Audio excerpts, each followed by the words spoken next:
Good morning students. और आप लोग पढ़ रहे हैं होम साइंस। आज आप लोगों का नया टॉपिक है गर्भकालीन देखभाल। नया टॉपिक जो है वो है आपका गर्भकालीन देखभाल। जैसा कि हमने आपको पिछले वाले टॉपिक में बताया था, जो आपका था गर्भकालीन विकास। वह गर्भकालीन विकास कैसे होता है, या कितने माहों तक चलता है, या कितने दिन तक चलता है। जो गर्भकालीन विकास है वो 9 माहों तक चलता है, यानी कि 280 दिन तक चलता है। और गर्भकालीन जो विकास है उसमें जो भ्रूण है वो 9 माहों तक पलता है। वह कौन से माह में क्या होता है, या बच्चे की धड़कन किस माह में होती है, या कौन कौन से अंग किस माह में बढ़ते हैं, इन सब चीज़ों का हमने आपको पहले गर्भकालीन विकास में बताया था। लेकिन आज हम बताएंगे आपको जो गर्भकालीन जो देखभाल है, यानी कि जो गर्भवती एक स्त्री है उसकी हमें देखभाल किस तरह करनी चाहिए या किस तरह की जाती है। जो गर्भकालीन में गर्भवती जो स्त्री होती है उसकी देखभाल हम किस तरह करते हैं या किस तरह करनी चाहिए, ताकि माँ जो है वो एक शिशु को अच्छे यानी कि स्वस्थ तरीके से उसको जन्म दे सके। यदि गर्भकालीन के समय अगर हम गर्भवती महिला की अच्छी तरह से देखभाल करेंगे, या उसका जो पौष्टिक आहार, जो डॉक्टर चिकित्सालय से जांच वगैरह जो भी अगर हम सब कुछ उसका ठीक सही ढंग से करवाएंगे, तो अन्यथा उसका जो शिशु है वो स्वस्थ होगा। कैसा होगा? स्वस्थ होगा। उसे अन्यथा कोई भी परेशानी नहीं होगी। जैसा कि अगर हम नियमित जांच कराते रहे तो शिशु जो है वह स्वस्थ जन्म लेगा। वो जो गर्भवती जो महिला है वो शिशु को कैसा जन्म देगी? वो स्वस्थ जन्म देगी। आगे है जैसे कि हम बता रहे हैं आपका कि जैसे कि जो गर्भवती जो महिला है या गर्भावस्था के दौरान वह पंजीकरण करवाना। क्या करवाना? गर्भावस्था का पंजीकरण करवाना, या गर्भावस्था के दौरान पंजीकरण करवाना। वह पंजीकरण जो है गर्भवती स्त्री का हर हाल में पंजीकरण नज़दीकी अस्पताल या स्वास्थ्य केंद्र में जाकर करवाना चाहिए। वे जो गर्भावस्था के दौरान जो है कि उस स्त्री का या गर्भवती स्त्री का पंजीकरण अपने नज़दीकी अस्पताल या नज़दीकी चिकित्सालय में जाकर के करवाना चाहिए। इस संदर्भ में हम वह आपको बताएंगे कि जो आपकी नज़दीकी जो आंगनबाड़ी है, आप उसके आंगनबाड़ी के जो कार्यकर्ता हैं वह या NSM से संपर्क सातखार में वह आंगनवाड़ी कार्यकर्ता से आप कर सकते हैं, या आंगनवाड़ी कार्यकर्ता से आप अपना पंजीकरण करवा सकते हैं। क्या करवा सकते हैं? अब एक गर्भवती महिला जो है जो गर्भावस्था के दौरान अपना पंजीकरण अपनी आंगनवाड़ी कार्यकर्ता से करवा सकते हैं। वह वही आंगनवाड़ी कार्यकर्ता से ANM का यह दायित्व भी होता है कि वह अपने क्षेत्र के घरों में जाकर गर्भवती स्त्री का पता लगाएं तथा उनका पंजीकरण करें। वह जो आपकी आंगनवाड़ी कार्यकर्ताओं में जो एक पोस्ट होती है जो ANM कहलाती है, वह अपने जाकर के वह जांच करती है कि वह गर्भवती जो महिला है वह है या नहीं है। अगर वो जो होती हैं गर्भवती महिला जो गर्भावस्था में, तो उनकी सही समय पर जांच करवाती हैं। वह मातृ शिशु सुरक्षा कार्ड भी उपलब्ध कराती हैं। क्या कराती हैं? मातृ शिशु सुरक्षा कार्ड भी उपलब्ध करवाती हैं। अब है आपका कि गर्भकालीन पंजीकरण कराने के लाभ क्या हैं। पंजीकरण करवाने के लाभ क्या क्या हैं? जो वह एक गर्भवती स्त्री के स्वास्थ्य को उत्तम बनाने में मदद करता है। क्या करता है? स्त्री के स्वास्थ्य को मदद बनाने में स्वास्थ्य को उत्तम बनाने में क्या करता है? मदद करता है। स्वास्थ्य को उत्तम बनाने में क्या करता है? मदद करता है। कौन करता है? पंजीकरण कराने के ये लाभ में होता है। अन्यथा जैसे कि आप स्वास्थ्य शिशु के जन्म देने में सहायक होता है। क्या होता है? स्वास्थ्य शिशु के जन्म देने में सहायक होता है, क्योंकि माता की स्वास्थ्य की नियमित जांच होती रहती है। उससे क्या होती रहती है? माता की स्वास्थ्य जांच होती रहती है। गर्भकाल के दौरान यदि गर्भवती कि कोई जो गर्भकालीन के जो दौरान है वह गर्भवती की कोई भी स्वास्थ्य संबंधी जटिलताएं दृष्टिगोचर होती हैं तो तत्काल चिकित्सा सुविधाएं उपलब्ध करवा दी जाती हैं। उन्हें अस्पताल भेजने के लिए वाहन या आदि की व्यवस्था कराने में मदद करती हैं। उन्हें क्या करती हैं? अस्पताल पहुंचाने में वाहन की मदद करती हैं या उनकी सहायता करती हैं। अब है आपका गर्भकालीन देखभाल। वह जो गर्भकालीन देखभाल है वो क्या है, वह किसे कहते हैं? जो गर्भकालीन देखभाल है वह गर्भकाल के दौरान एक गर्भवती स्त्री को कम से कम वह गर्भकाल के दौरान एक गर्भवती स्त्री को कम से कम 3 बार अवश्य ही अपने स्वास्थ्य की जांच करवानी चाहिए। कितनी बार जांच करानी चाहिए? कम से कम 3 बार स्वास्थ्य जांच करानी चाहिए। वह स्वास्थ्य जांच कराने से क्या है कि यदि जरूरत स्वास्थ्य जांच कराने से क्या है कि गर्भवती महिला में यदि कोई परेशानी आती है या कोई दिक्कत होती है तो उसका ठीक समय पर इलाज किया जा सके, इसीलिए वह जांच करवा लेनी चाहिए। और जरूरत पड़े, यदि जरूरत पड़े या इससे ज़्यादा भी बार अगर स्वास्थ्य जांच करवाया जा सके तो वह करवाना चाहिए। ठीक है, अगर 3, यह जरूरी नहीं है कि हमें बस 3 बार ही जांच करवानी चाहिए। यदि उस महिला को या गर्भावस्था के दौरान कोई अगर दिक्कत है या कोई परेशानी आती है उसको, तो हम 3 बार से भी उसकी जांच करवा सकते हैं। जरूरी नहीं है कि 3 ही बार करवाएं, 3 बार से ज़्यादा भी हम जांच करवा सकते हैं, अन्य जांच करवा सकते हैं। एवं गर्भवती स्त्री की गर्भ के प्रथम 3 माह में आवश्यक रूप से कम 1 बार अवश्य ही स्वास्थ्य जांच करवानी चाहिए।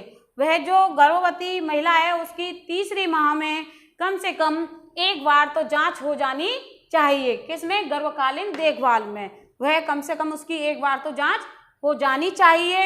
एवं यदि स्वास्थ्य स्तर अच्छा है, अगर उसका स्वास्थ्य स्तर अच्छा है या स्वास्थ्य स्तर अच्छा है या फिर तथा गर्भवती स्त्री को किसी भी प्रकार की कोई परेशानी नहीं है या फिर गर्भवती स्त्री को किसी भी प्रकार की कोई भी परेशानी या दिक्कत नहीं है तो हम यह तो 6वें या 7वें माह में भी हम उसका जांच करा सकते हैं। किस महीने में? अगर शुरुआती महीने में अगर स्त्री को कोई भी परेशानी या दिक्कत नहीं है तो हम 6वें और 7वें महीने में भी हम उसकी जांच करवा सकते हैं। किसमें?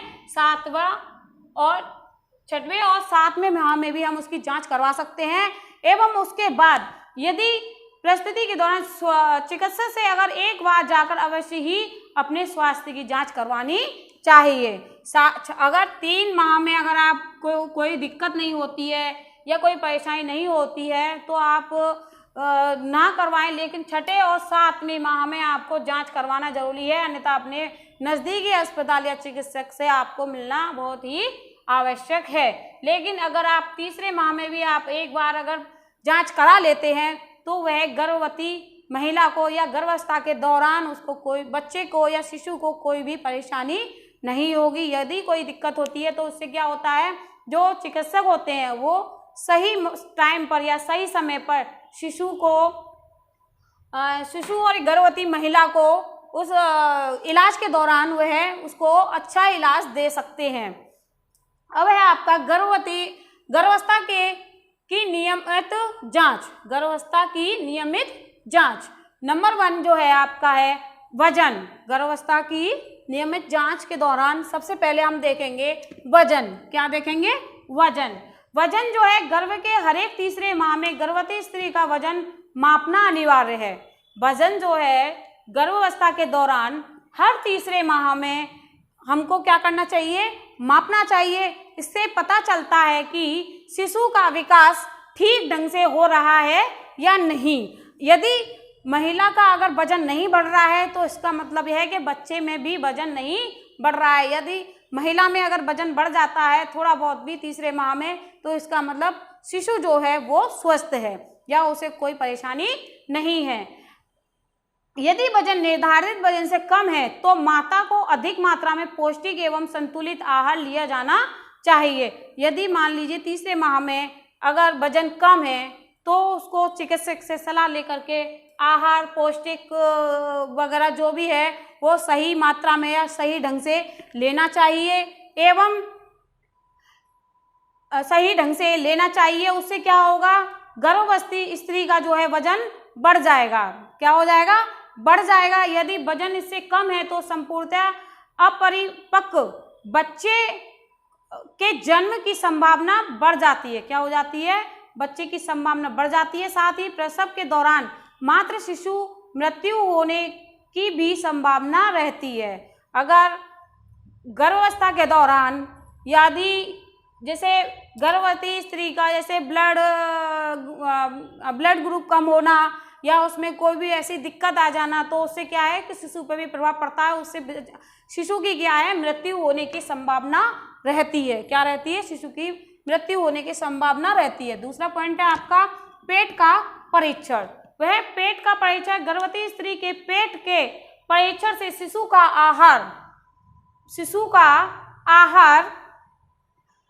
का जो आहार है एवं हृदय की धड़कन का पता चलता है। उससे क्या है, पता चलता है। जो पेट का परीक्षण है ये, तो उसमें क्या है, गर्भकालीन के दौरान वह तीसरे माह में क्या है कि बच्चे की धड़कन का पता चलता है एवं यदि कोई असामान्यता नजर आती है तो उसका इलाज करना चाहिए। यदि कोई असामान्यता नजर आती है तो उसका हमें क्या करना चाहिए, इलाज करना चाहिए। एवं स्त्री एवं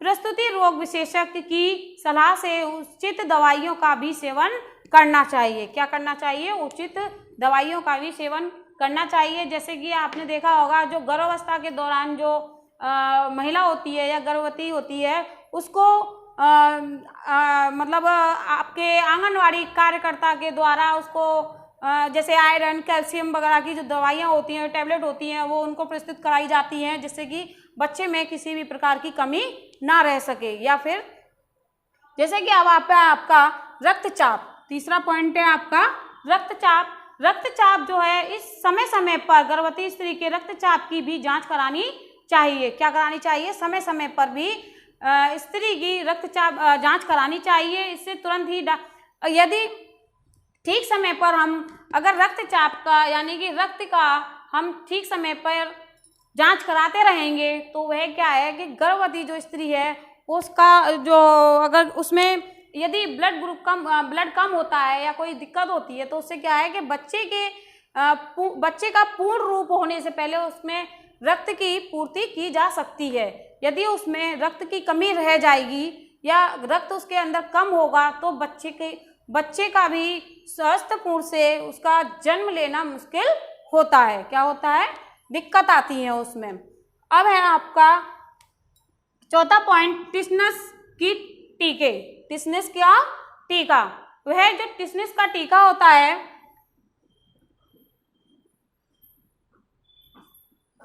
टिटनस का टीका, वह टिटनस का जो टीका है, टिटनस जो है वो एक